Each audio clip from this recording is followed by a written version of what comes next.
त्या ठिकाणी सातत्यानं राधानगरीचे सगळे पत्रकारांचं मनापासून कौतुक करायला पाहिजे की प्रत्येक येणारी छोटी मोठी बातमी ह्या राधानगरीच्या वृत्तपत्रामध्ये छापली होती. त्या ठिकाणी मातृभूमीपासूनचा सगळा पत्र रेल्वेच्या तारांपर्यंत तुमचं काम कुठल्याही पदाची अपेक्षा न करता कार्यकर्त्याच्या पाठीशी राहणारं नेतृत्व. आज या शिवसेनेनं मित्र महाराष्ट्रामध्ये ज्यावेळी भगवा सप्ताह साजरा केला त्याचा उद्देश या ठिकाणी आपल्याला सांगणं गरजेचं आहे. संजयराव मांगोलीमध्ये या ठिकाणी आज गेल्यानंतर आपण या कार्यक्रमातून जायचं आणि गप्प बसायचं असा उद्देश नाही. या महाराष्ट्रामध्ये गेल्या अनेक दिवसापूर्वी कोरोना सारखं संकट आलं त्यावेळी मित्र आदरणीय उद्धवजी ठाकरे साहेबांनी ज्या पद्धतीचं काम केलं ते काम होते मित्र या महाराष्ट्रातल्या महाराष्ट्रद्रोही असणाऱ्या भारतीय जनता पार्टीला मित्रांनो आवडलं. त्या महाराष्ट्रामध्ये बडखोरी करणाऱ्या गद्दारांना ते आवडलं नाही आणि आदरणीय आमच्या पक्षप्रमुखांच्यावर या ठिकाणी आरोप करायचं सुरू केलं. पण त्या आरोपानंतर मित्रांनो गेल्या 2-2.5 वर्षाचा काळ आपण बघितला तर या ठिकाणी मित्रांनो या उद्धवजींनी ह्या महाराष्ट्रामध्ये लोकसभेमध्ये आपलं यश आणि आपलं कर्तृत्व या ठिकाणी महाराष्ट्रापुढे सिद्ध केलं. त्यामुळे मित्र शिवसेनेला भरघोस अशा पद्धतीचं यश मिळालं आणि भाई एवढं यश म्हणून आदरणीय उद्धवजी ठाकरे साहेब समाधानी नाही.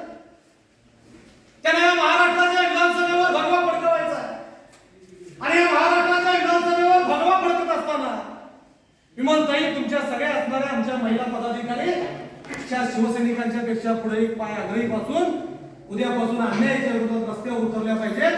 त्या दिवशी महाराष्ट्रामध्ये भगवा पडला अशा पद्धतीची विनंती करायसाठी आम्ही अनेक प्रश्न मित्रांनो आहेत.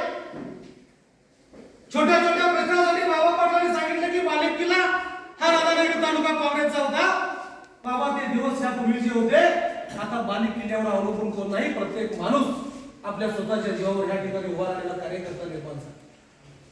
या राधानगरी मतदारसंघामध्ये ज्या पद्धतीने तुम्ही आम्ही मित्र एका सर्वसामान्य माणसाला मदत केली 2014 या ठिकाणी आम्ही स्वतः माघार घेतली आणि एका आमच्या राधानगरी विधानसभेमध्ये ग्रामपती प्रकाश आंबेडकर उमेदवारी द्यायचं काम केलं.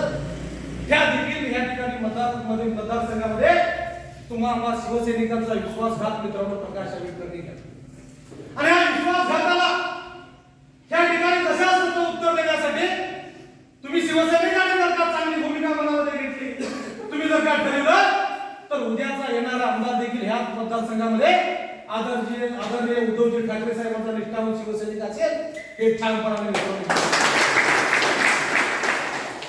महाराष्ट्रामध्ये ज्या पद्धतीने लोकसभेमध्ये आदरणीय उद्धवजी ठाकरेंना घेण्यासाठी दिल्लीतून मित्र या ठिकाणी निजामशहाने आदिलशाह महाराष्ट्रात उतरले म्हणजे नरेंद्र मोदी आणि अमित शहा या ठिकाणी महाराष्ट्रामध्ये उतरले. ठाण मांडून मित्रांनो बसले. सगळ्या शासकीय यंत्रणा सगळ्या पोलीस यंत्रणा सगळ्यात गोष्टी तिने अवलंबल्या आणि या बंडखोरांच्या हातामध्ये मित्रांनो या ठिकाणी तुमच्या आमच्या महाराष्ट्राच्या चाव्या देण्याचा प्रयत्न केला. पण स्वाभिमानी महाराष्ट्राने मित्रांनो त्यांना धक्का देऊन त्यांना लाथ मारून या लोकसभेत हाकलून लावलं. हा महाराष्ट्र आपल्याला घडवायचा आणि हा महाराष्ट्र घडवत असताना उद्या गेल्यानंतर मित्रांनो भगवा सप्ताह झाला आपण म्हणतो साहेब नाही. आपण जरी पत्रकार असला तर अनेक वेळा शिवसैनिकांना उचलून घ्यायचं काम केलं. शिवसैनिकांना चालना द्यायचं काम केलं. शिवसैनिकांच्या पाठीशी राहण्याचं काम केलं. म्हणून मित्रांनो मी आपल्याला सांगू इच्छितो तुम्ही गेल्यानंतर पहिल्यांदा स्वतःच्या घरातल्या 18 वर्षाच्या वरच्या वयोगटातल्या सगळ्या कुटुंबाचं सभासद तुम्ही गेल्यानंतर एखाद्या कुटुंबावर अन्यायाने आघात झालेला असेल तर त्याला शिवसैनिक एकत्र या. आमच्या महिला भगिनी विमलताई सुषमाताई एकत्र या. त्या कुटुंबाला आधार द्यायला चालू करा आणि तुमच्या पाठीशी उद्धव साहेबांची शिवसेना आहे असं धीर द्या. नक्की त्या घरातलं पूर्ण कुटुंब तुमच्या बरोबर राहील. धामोडपुऱ्यामध्ये कामाला मी अनेक वेळा आलो. तुम्ही प्रामाणिक शिवसैनिक ह्या ठिकाणी मी बघतोय सातत्यानं. पण शिवसैनिक म्हणून नुसतं आपण गप्प बसून चालणार नाही. ज्या ज्या ठिकाणी अनेक शासनाच्या योजना असतील ज्या ज्या ठिकाणी या शासनाच्या योजना त्या बसव्या असतील त्या सगळ्या योजनांचा पर्दाफाश करण्यासाठी त्या ठिकाणी तालुक्यातल्या या राधानगरीच्या सगळ्या पदाधिकाऱ्यांनी त्या निमित्ताने त्या गावामध्ये बोलवा. त्या ठिकाणी गावामध्ये बोलवल्यानंतर त्या महिलेची अडचण सोडवा, त्या कुटुंबाला एखाद्या निराधार योजनेची पेन्शन मिळत नसली तर त्याच्यासाठी आम्हा सगळ्या मंडळींना बोलवा. काल परवा जी मुख्यमंत्र्यांनी मित्र योजना जाहीर केली, लाडकी बहीण म्हणून त्याची थट्टा एवढी प्रमाणात झाली. मित्र एवढंच मी त्या एकनाथ शिंदेना सांगू शकतो की आमच्या बायकाने आमच्या बहिणी तुमची बहीण होऊ शकत नाही, कारण गद्दाराची बहीण होणं आमच्या हे सांगण्यासाठी मित्र या ठिकाणी भगवा सत्ता या एकनाथ शिंदेनं ज्यावेळी शिवसेना पक्षप्रमुखांचा विश्वासघात केला, आमचा कुटुंब प्रमुख या ठिकाणी दवाखान्यामध्ये उपचार घेत असतात, त्या 40 लोकांनी मित्र कट रचला आणि त्या कटाचा सूत्रधार एकनाथ शिंदे होता. भारतीय जनता पार्टीने त्याला आर्थिक पाठबळ दिलं, त्याला सत्ता दिली, त्याला संपत्ती दिली आणि त्या संपत्तीच्या जोरावर मित्र आमचं घर उद्ध्वस्त करायचा प्रयत्न केलाय. त्या एकनाथ शिंदेचा उद्या राहणारा या ठिकाणचा उमेदवार त्याला देखील उद्ध्वस्त करल्याशिवाय आपण स्वस्त बसायचं. म्हणून मी आपल्याला जाता जाता एवढंच सांगतो, संजयराव आपलं लक्ष असू दे, मांगोलीतनं आपली धडाडीची तुमची शाखा आहे तिथं सुरुवात झाली पाहिजे. प्रत्येक कार्यकर्त्याला या ठिकाणी न्याय दिला पाहिजे. प्रत्येक छोट्या मोठ्या माणसाला ज्या ठिकाणी शासनाच्या योजना पोचल्या नसतील त्यांच्या घरापर्यंत आपण गेलो पाहिजे.